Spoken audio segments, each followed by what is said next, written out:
नमस्कार दोस्तों, जागृति क्लासेज के ऑनलाइन प्रोग्राम में एक बार फिर से आप सभी का हार्दिक स्वागत है। हम लोग मॉडर्न हिस्ट्री के एमसीक्यू सीरीज को कंप्लीट कर रहे हैं और भारतीय राष्ट्रीय आंदोलन आपका चल रहा है, जिसमें सबसे महत्वपूर्ण सवालों को यहाँ कवर किया जा रहा है। आप किसी भी एग्जाम के क्वेश्चंस को उठा के देखिए आधुनिक भारत में, वहाँ से सबसे ज़्यादा प्रश्न जो पूछे जाते हैं वो भारतीय राष्ट्रीय आंदोलन से ही पूछे जाते हैं। ठीक है, यहाँ जितने भी प्रश्न कराए जा रहे हैं ये सारे संभावित और एग्जाम में आए हुए प्रश्नों का समावेश है, जिनको एक एक प्रश्न पर हम विस्तार से चर्चा कर रहे हैं।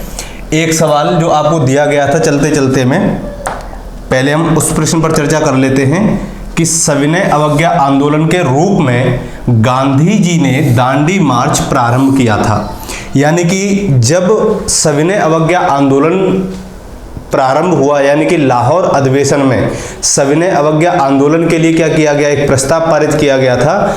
उसके बाद में गांधी जी ने सर्वप्रथम इसकी शुरुआत की थी दांडी मार्च से। तो इसमें पूछा गया है कि दांडी मार्च कब प्रारंभ हुआ था। तो हमें यहाँ ये याद रखना है कि ये जो दांडी मार्च है ये 12 मार्च 1930 को प्रारंभ किया गया था। कब प्रारंभ किया गया था? 12 मार्च 1930 को प्रारंभ किया गया और 12 मार्च से लेकर के 6 अप्रैल तक, यानी कि 12 मार्च 1930 से 6 अप्रैल 1930 तक महात्मा गांधी ने साबरमती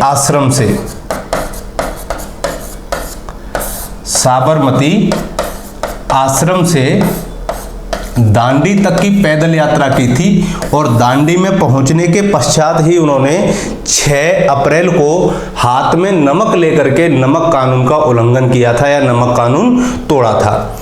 एक प्रश्न तो ये हो गया कि दांडी मार्च कब प्रारंभ हुआ।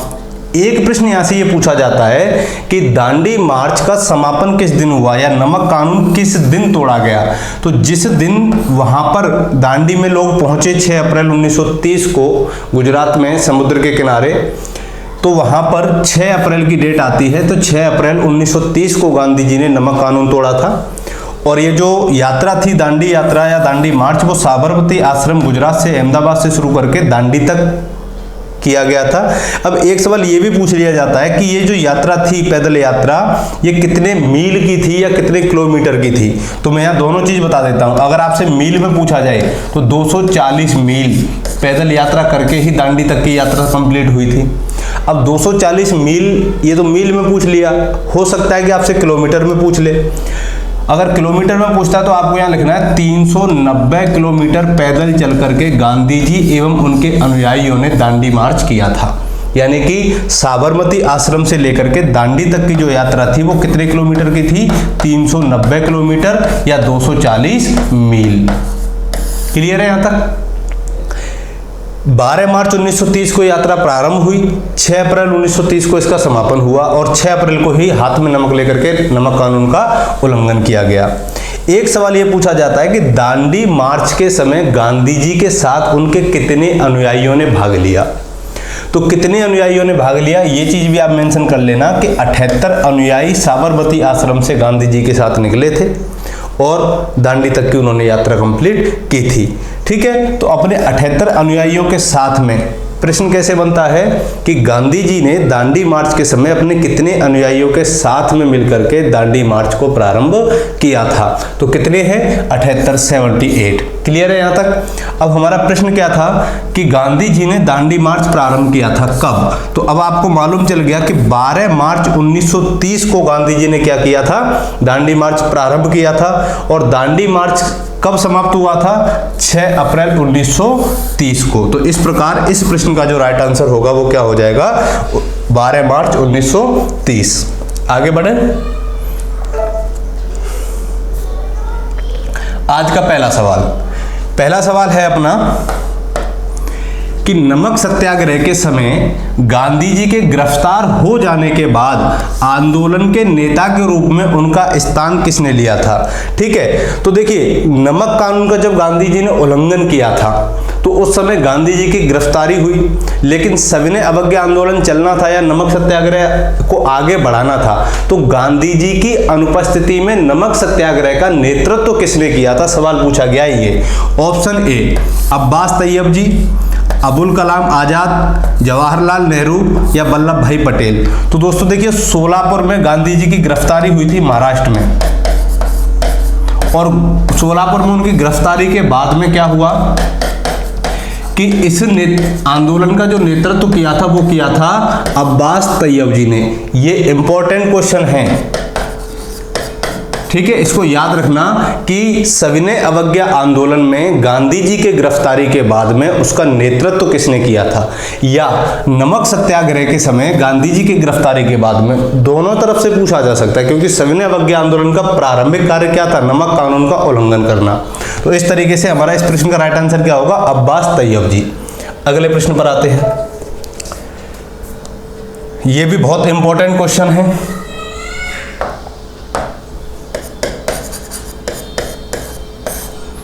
प्रश्न क्या है, गांधी जी ने जिस विदेशी पत्रकार को दांडी मार्च के समय अपने साबरमती आश्रम में ठहराया था वह कौन थे?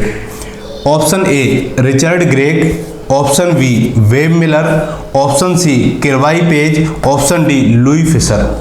तो दोस्तों गांधी जी के साथ में जो साबरमती आश्रम में इनको दांडी मार्च के समय ठहराया था वो थे वेब मिलर। ये प्रश्न आपको याद रखना है। क्लियर है? अगला प्रश्न,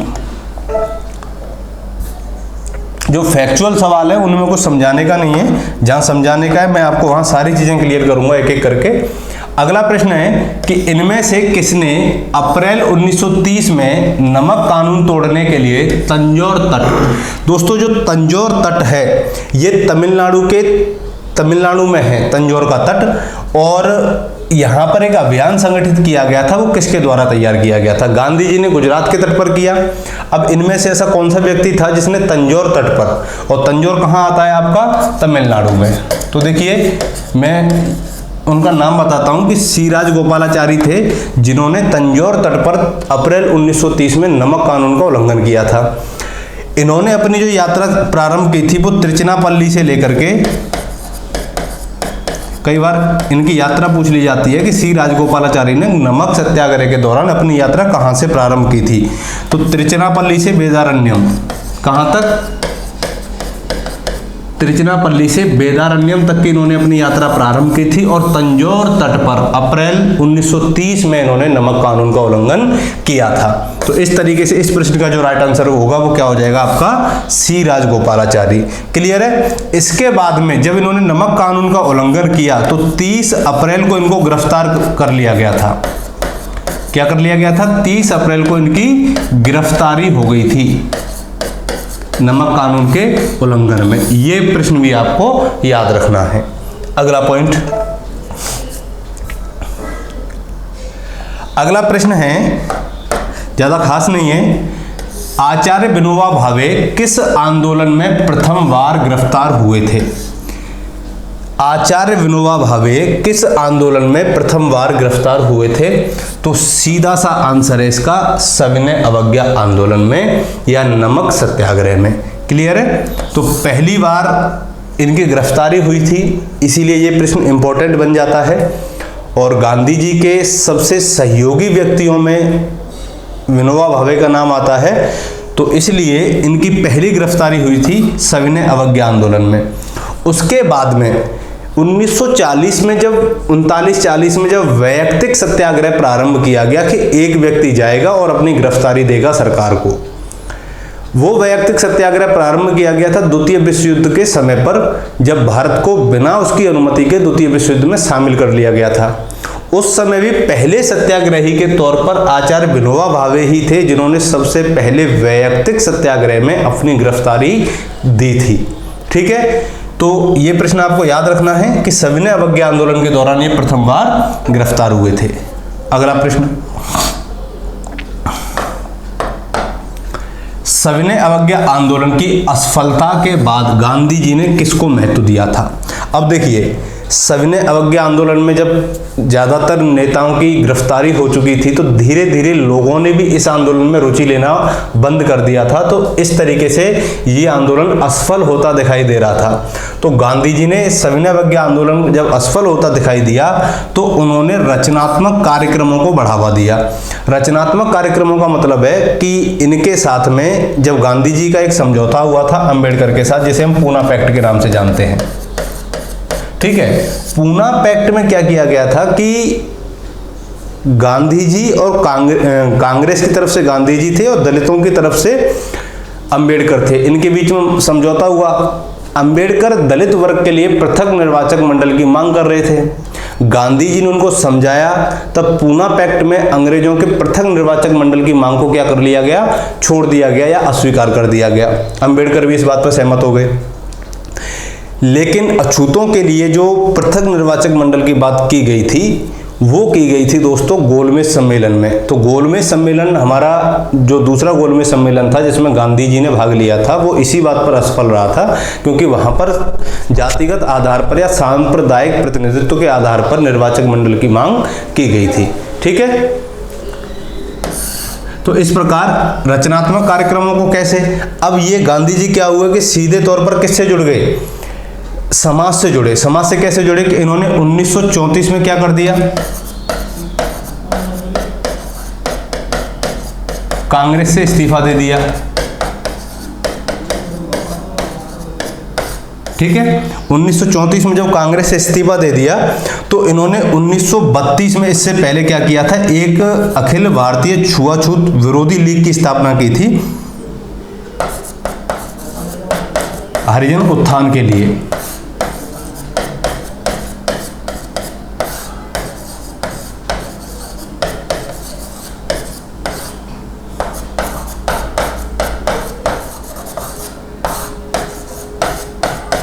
ठीक है, तो ये पूछा जाए ना कि अखिल भारतीय छुआछूत विरोधी लीग की स्थापना किसने की, तो महात्मा गांधी ने की थी 1932 में।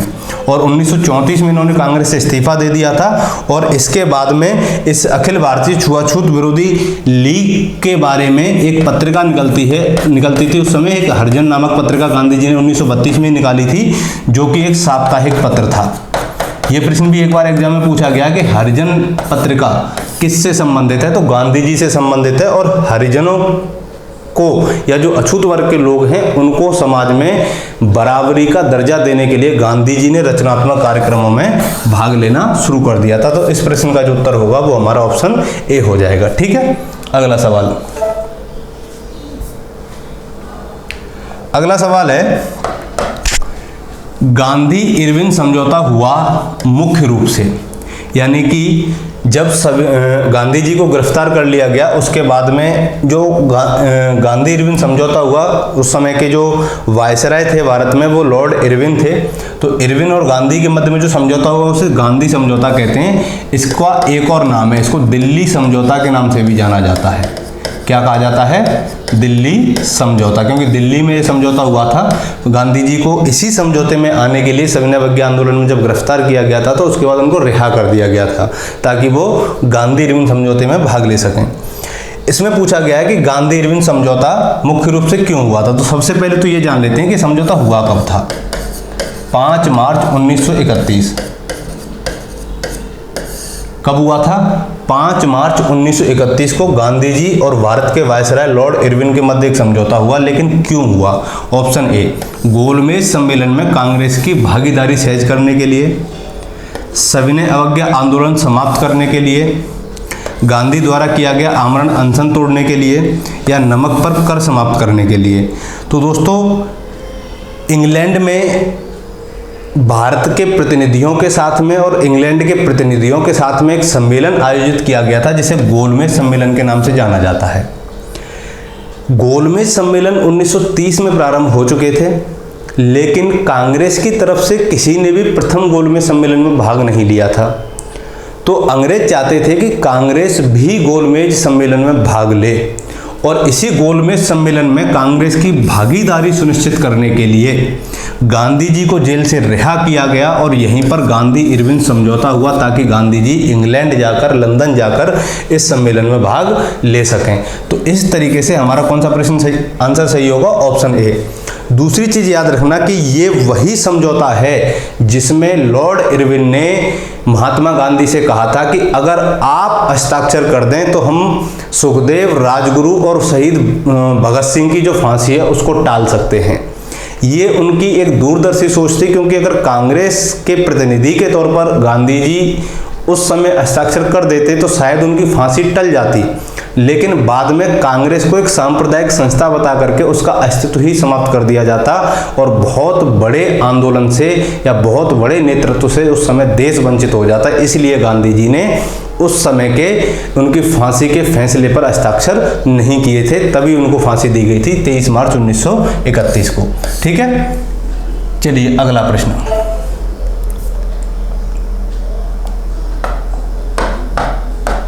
अगला प्रश्न है, निम्नलिखित में से किसका स्थगन गांधी इरविन समझौते में किया जाना था? यानी कि जब गांधी इरविन समझौता हुआ 5 मार्च 1931 को, डेट हमेशा याद रहनी चाहिए आपको, 5 मार्च 1931 को, तो इस समझौते में एक तो क्या हुआ कि गोलमेज सम्मेलन में कांग्रेस की भागीदारी सुनिश्चित करने के लिए क्या किया गया? गांधी इरविन समझौता हुआ। दूसरा, जो सविनय अवज्ञा आंदोलन गांधी जी ने प्रारंभ किया था उसका स्थगन करना इस समझौते में प्रस्तावित था।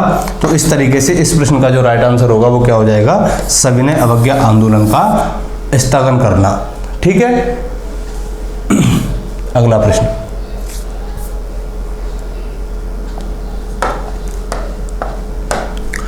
अगला प्रश्न है, गांधी इरविन समझौते के हस्ताक्षरित होने में किसने महत्वपूर्ण भूमिका निभाई थी? यानी कि जो गांधी और इरविन के मध्य में जो समझौता हुआ था, इसमें मध्यस्थ के तौर पर या बिचौलिए के तौर पर या इस समझौते को पूर्ण कराने में किस व्यक्ति ने सर्वाधिक महत्वपूर्ण भूमिका निभाई? तो वो थे आपके तेज बहादुर सप्रू। तेज बहादुर सप्रू और एक व्यक्ति का नाम और आता है, यहाँ पर एक ही दिया है ऑप्शन में, इसीलिए एक एम.आर. जयकर का नाम, एक व्यक्ति और थे, कौन? एम.आर. जयकर। इन दोनों ने गांधी जी को समझाया था बहुत अच्छे तरीके से और तभी गांधी जी और लॉर्ड इरविन के मध्य में दिल्ली समझौता हुआ, जिसे गांधी इरविन समझौता भी कहा जाता है।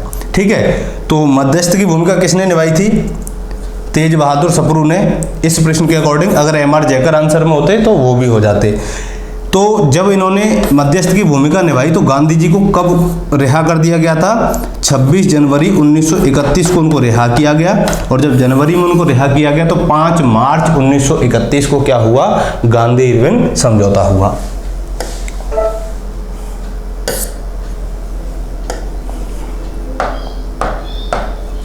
अगला प्रश्न, निम्नलिखित में से किसने गांधी तथा इरविन को दो महात्मा कहा था? यानी कि इनमें से कौन है जिसने गांधी और इरविन को दो महात्माओं का मिलन या गांधी इरविन समझौते को दो महात्माओं का मिलन कहा था?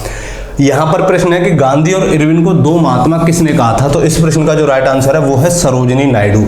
ये कथन वाले सवाल हैं और कथन वाले सवाल में कोई ज्यादा विस्तार से चर्चा नहीं की जाती। ठीक है, तो सरोजिनी नायडू ने गांधी और इरविन को दो महात्माओं की संज्ञा दी थी, ये बात आपको याद रखनी है। ठीक है, अगला प्रश्न। अगला प्रश्न है, निम्नलिखित में से किसने गांधी इरविन समझौते में महात्मा गांधी के लाभ को सांत्वना पुरस्कार कहा था? अब देखिए, महात्मा गांधी को क्या लाभ हुआ गांधी इरविन समझौते से? एक तो गोलमेज सम्मेलन में गए वो, दूसरा सविनय अवज्ञा आंदोलन छोड़ा, और कुछ चीजें जो उन्होंने सविनय अवज्ञा आंदोलन के दौरान 14 सूत्रीय कार्यक्रम प्रस्तुत किया था, उसमें जो बातें की थी उनको भी कुछ स्वीकार कर लिया गया था। तो यहाँ पर महात्मा गांधी के लाभ को सांत्वना पुरस्कार, कि गांधी जी को एक मात्र सांत्वना दी गई है इरविन के द्वारा, तो ये किसने कहा था? ठीक है, तो दोस्तों ये कहा था एलन कैंपबेल जॉनसन ने। अब ये एलन कैंपबेल जॉनसन कौन था? यानी कि इस प्रकार की अगर कोई बात कह रहा है कि इरविन समझौते में, गांधी इरविन समझौते में गांधी जी को जितने भी लाभ हुए वो मात्र महज एक सांत्वना है, ये कही थी कैंपबेल जॉनसन ने, जो खुद इरविन के क्या थे, जीवनीकार थे। कौन थे ये, इरविन के जीवनीकार। और जो जीवनीकार होते हैं उनको पता रहता है कि किस तरीके से किसके साथ क्या व्यवहार किया जा रहा है। अगला प्रश्न,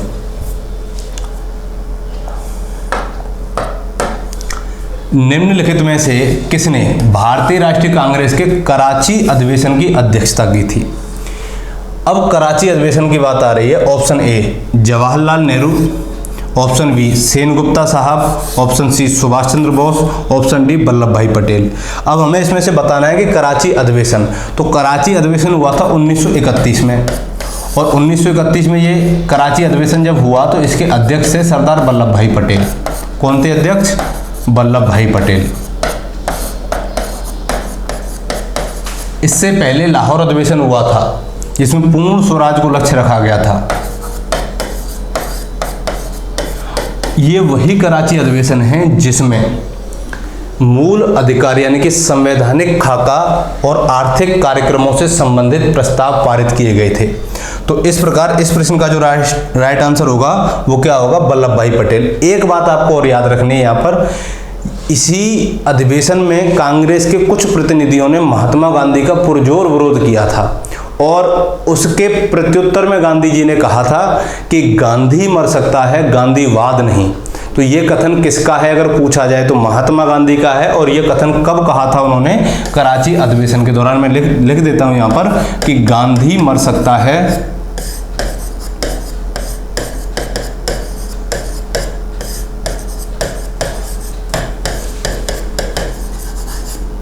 गांधीवाद नहीं। ठीक है, तो ये महात्मा गांधी का कथन था और इसी कराची अधिवेशन में उन्होंने ये कहा था। और यहीं पर यानी कि पूर्ण स्वराज का जो लक्ष्य 1929 के लाहौर अधिवेशन में रखा गया था, उस पूर्ण स्वराज को 1930 के कराची अधिवेशन में परिभाषित किया गया था। क्या किया गया था, परिभाषित किया गया था। क्लियर है, तो ऑप्शन क्या हो जाएगा हमारा, डी सही हो जाएगा। अगला सवाल, अगला प्रश्न है कि 1931 के भारतीय राष्ट्रीय कांग्रेस के कराची अधिवेशन में, जिसकी अभी हमने चर्चा की है, जिसकी अध्यक्षता सरदार पटेल कर रहे थे, किसने मूल अधिकारों तथा आर्थिक कार्यक्रम पर संकल्प प्रारूप बनाया था। यानी कि 1931 के कराची अधिवेशन में जो मूल अधिकारों से संबंधित या संविधान से संबंधित, सिर्फ यहां पर दो ही पॉइंट हाईलाइट करने वाले हैं, एक मूल अधिकार और एक आर्थिक कार्यक्रम। इनसे संबंधित जो मसौदा या प्रारूप तैयार किया था वो किसने किया था। तो दोस्तों वो प्रारूप तैयार किया था जवाहरलाल नेहरू ने। ठीक है, तो जवाहरलाल नेहरू ने वो प्रस्ताव पारित किया और 1931 में ही यहां पर पहली बार क्या हुआ, पूर्ण स्वराज को परिभाषित किया गया। और जवाहरलाल नेहरू का सहयोग किया था यहाँ पर सहयोगी के रूप में एम.एन. रॉय ने इस मसौदे को तैयार कराने में। कई बार ये भी पूछ लिया जाता है कि 1930 के कराची अधिवेशन में जो मूल अधिकार और आर्थिक कार्यक्रमों से संबंधित मसौदा तैयार किया गया, उसमें जवाहरलाल नेहरू के सहयोगी के रूप में किसने कार्य किया था, तो एम.एन. रॉय ने कार्य किया था। ठीक है, चलिए अगला प्रश्न,